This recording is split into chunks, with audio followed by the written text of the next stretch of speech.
അധ്യായം 14. യഹോവ പിന്നെയും മോശയോട് അരുളിച്ചെയ്തത്, കുഷ്ഠരോഗിയുടെ ശുദ്ധീകരണ ദിവസത്തിൽ അവനെ സംബന്ധിച്ചുള്ള പ്രമാണമാവിത്. അവനെ പുരോഹിതന്റെ അടുക്കൽ കൊണ്ടുവരേണം. പുരോഹിതൻ പാളയത്തിന് പുറത്ത് ചെല്ലേണം. കുഷ്ഠരോഗിയുടെ കുഷ്ഠം സുഖമായെന്ന് പുരോഹിതൻ കണ്ടാൽ ശുദ്ധീകരണം കഴിയുവാനുള്ളവനു വേണ്ടി ജീവനും ശുദ്ധിയുമുള്ള 2 പക്ഷി, ദേവദാരു, ചുവപ്പുനൂൽ, ഈസോപ്പ് എന്നിവയെ കൊണ്ടുവരുവാൻ കൽപ്പിക്കണം. പുരോഹിതൻ ഒരു പക്ഷിയെ ഒരു മൺപാത്രത്തിലെ ഉറവ് വെള്ളത്തിന്മീതെ അറുപ്പാൻ കൽപ്പിക്കണം.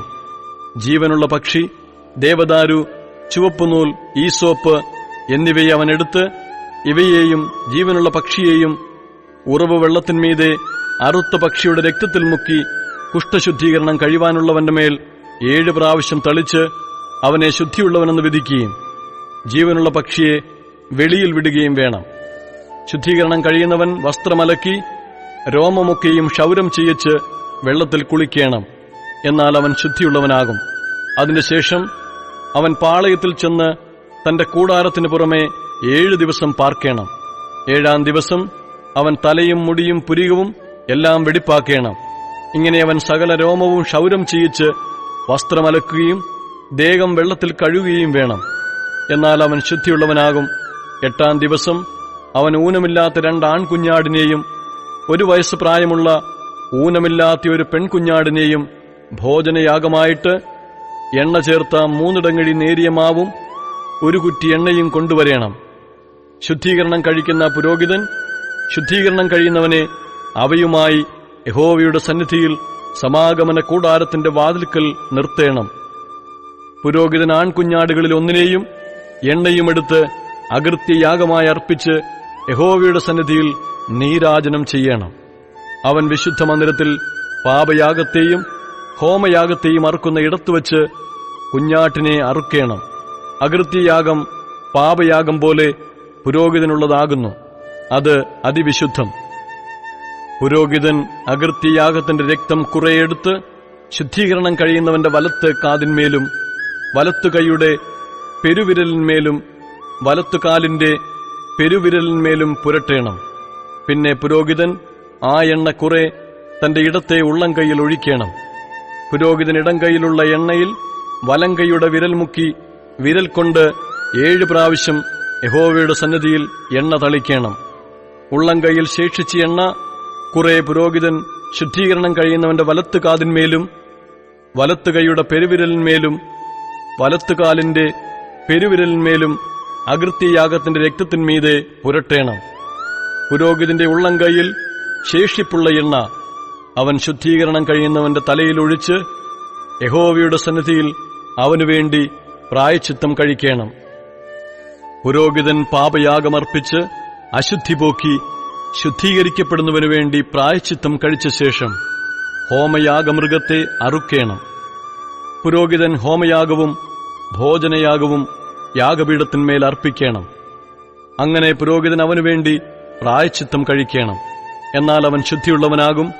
അവൻ ദരിദ്രനും അത്രയ്ക്ക് വകയില്ലാത്തവനുമാകുന്നുവെങ്കിൽ തനിക്ക് വേണ്ടി പ്രായശ്ചിത്തം കഴിക്കേണ്ടതിന് നീരാജനത്തിനായി അകൃത്യയാഗമായിട്ട് 1 കുഞ്ഞാടിനെയും ഭോജനയാഗമായിട്ട് എണ്ണ ചേർത്ത 1 ഇടങ്ങഴി നേരിയ മാവും 1 കുറ്റി എണ്ണയും പ്രാപ്തി പോലെ 2 കുറുപ്രാവിനെയോ 2 പ്രാവിൻ കുഞ്ഞിനെയോ ഒന്നിനെ പാപയാഗമായിട്ടും മറ്റേതിനെ ഹോമയാഗമായിട്ടും എടുത്ത് തന്റെ ശുദ്ധീകരണത്തിനായി 8-ാം ദിവസം സമാഗമന കൂടാരത്തിന്റെ വാതിൽക്കൽ യഹോവയുടെ സന്നിധിയിൽ പുരോഹിതന്റെ അടുക്കൽ കൊണ്ടുവരേണം.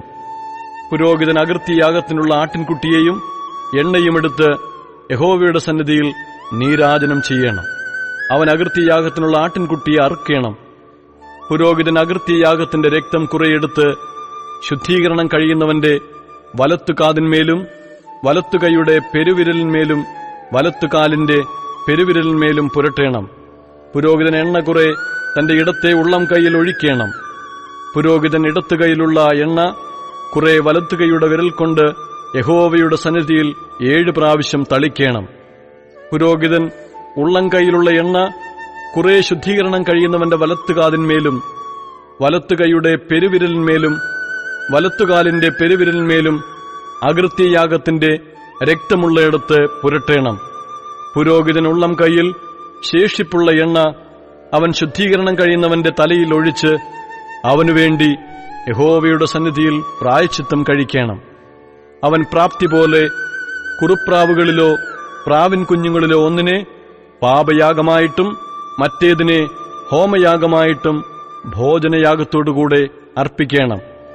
ഇങ്ങനെ പുരോഹിതൻ ശുദ്ധീകരണം കഴിയുന്നവനു വേണ്ടി യഹോവയുടെ സന്നിധിയിൽ പ്രായശ്ചിത്തം കഴിക്കണം. ഇത് ശുദ്ധീകരണത്തിനു വേണ്ടി വകയില്ലാത്ത കുഷ്ഠരോഗിക്കുള്ള പ്രമാണം.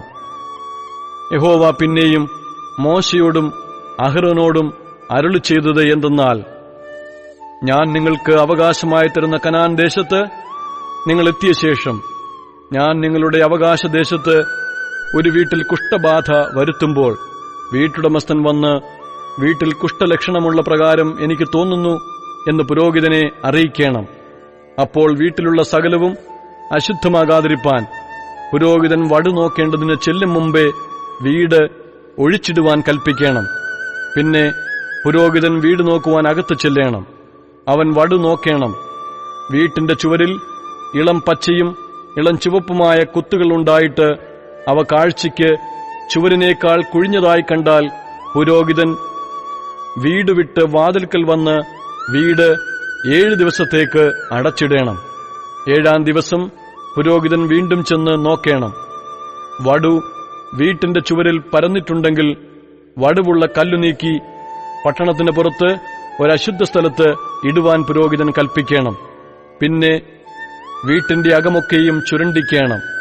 ചുരണ്ടിയ മണ്ണ് പട്ടണത്തിന് പുറത്ത് ഒരശുദ്ധ സ്ഥലത്തെ കളയണം. പിന്നെ വേറെ കല്ലെടുത്ത് ആ കല്ലിനു പകരം വയ്ക്കണം. വേറെ കുമ്മായം വീട്ടിന് തേക്കുകയും വേണം. അങ്ങനെ കല്ല് നീക്കുകയും വീട് ചുരുണ്ടുകയും കുമ്മായം തേക്കുകയും ചെയ്ത ശേഷം വടു പിന്നെയും വീട്ടിലുണ്ടായി വന്നാൽ പുരോഹിതൻ ചെന്ന് നോക്കണം. വടു വീട്ടിൽ പരന്നിരുന്നാൽ അത് വീട്ടിൽ തിന്നെടുക്കുന്ന കുഷ്ഠം തന്നെ, അത് അശുദ്ധമാകുന്നു. വീട്ടിന്റെ കല്ലും മരവും കുമ്മായവും ഇടിച്ചു പൊളിച്ച് പട്ടണത്തിന് പുറത്ത് ഒരശുദ്ധ സ്ഥലത്ത് കൊണ്ടുപോയി കളയണം. വീട് അടച്ചിരുന്ന കാലത്ത് എപ്പോഴെങ്കിലും അതിനകത്ത് കടക്കുന്നവൻ സന്ധ്യ വരെ അശുദ്ധിയുള്ളവനായിരിക്കണം. വീട്ടിൽ കിടക്കുന്നവൻ വസ്ത്രം അലക്കേണം. ആ വീട്ടിൽ വെച്ച് ഭക്ഷണം കഴിക്കുന്നവനും വസ്ത്രം അലക്കേണം. വീട്ടിന് കുമ്മായം തേച്ച ശേഷം പുരോഹിതനകത്ത് ചെന്ന് നോക്കി വീട്ടിൽ വടു പരന്നിട്ടില്ല എന്ന് കണ്ടാൽ വടു മാറിപ്പോയതുകൊണ്ട് പുരോഹിതൻ ആ വീട് ശുദ്ധിയുള്ളത് എന്ന് വിധിക്കണം. അപ്പോൾ അവൻ വീട് ശുദ്ധീകരിക്കേണ്ടതിന് 2 പക്ഷി, ദേവദാരു, ചുവപ്പുനൂൽ, ഈസോപ്പ് എന്നിവയെ എടുത്ത് ഒരു പക്ഷിയെ മൺപാത്രത്തിലുള്ള ഉറവു വെള്ളത്തിന്മീതെ അറുക്കണം. പിന്നെ ദേവദാരു, ഈസോപ്പ്, ചുവപ്പുനൂൽ, ജീവനുള്ള പക്ഷി എന്നിവയെ എടുത്ത് അറുത്ത പക്ഷിയുടെ രക്തത്തിലും ഉറവു വെള്ളത്തിലും മുക്കി വീട്ടിന്മേൽ 7 പ്രാവശ്യം തളിക്കണം. പക്ഷിയുടെ രക്തം, ഉറവുവെള്ളം, ജീവനുള്ള പക്ഷി, ദേവദാരു, ഈസോപ്പ്, ചുവപ്പുനൂൽ എന്നിവയെക്കൊണ്ട് വീട് ശുദ്ധീകരിക്കണം. ജീവനുള്ള പക്ഷിയെ പട്ടണത്തിന് പുറത്ത് വെളിയിൽ വിടണം. അങ്ങനെ വീട്ടിനുവേണ്ടി പ്രായശ്ചിത്തം കഴിക്കണം. എന്നാൽ അത് ശുദ്ധമാകും. ഇത് സകല കുഷ്ഠത്തിനും വടുവിനും പുറ്റിനും വസ്ത്രത്തിന്റെയും വീട്ടിന്റെയും കുഷ്ഠത്തിനും തിണർപ്പിനും ചുണങ്ങിനും ചിരങ്ങിനും വെളുത്ത പുള്ളിക്കും ഉള്ള പ്രമാണം. എപ്പോൾ അശുദ്ധമെന്നും എപ്പോൾ ശുദ്ധമെന്നും അറിയേണ്ടതിന് ഇത് കുഷ്ഠത്തെക്കുറിച്ചുള്ള പ്രമാണം.